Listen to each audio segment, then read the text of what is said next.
CTT Rīga 78, Nočupiņas Delfīns 55. Pirmās 3 uzvaras. Kristīna, laikam labā ziņa tā, ka komanda ir pilnā sastāvā. Jā, nu šī spēle bija pirmā, kad mēs spēlējām pilnā sastāvā. Mums pievienojās pirms 2 dienām pēdējā ārstnieks Vitorija. Un šis praktiski arī bija pirmais treniņš ar komandu. Kāds ir iespējas par visām 4 ārzemniecēm? Labs iespējas. Dažas jau lietuvieti jau ar mums bijusi kopā no paša sākuma.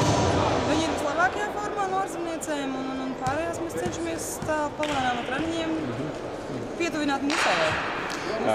Pat izskaties, ka esi labā formā pēc izlases. Jā, protams, izlasē bija ļoti laba bāze fiziskajā sagatavotībā un arī basketbolā. Un bija gan 10 dienas brīvas, kurās bija vajadzīgi atpūt, to arī darīju atpūtos. Un tagad es atpakaļ.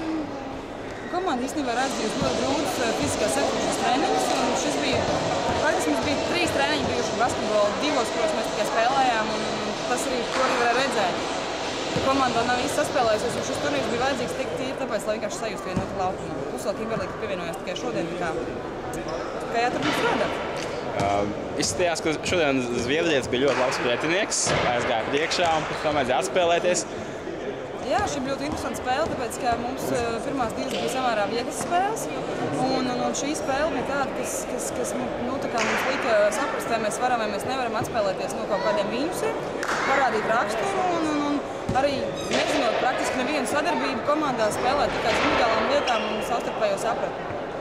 Paldies! 3. novembrī 19:30 pirmā Eirolīgas mājas spēle. Tieši tā, nāciet atbalstīt. Paldies!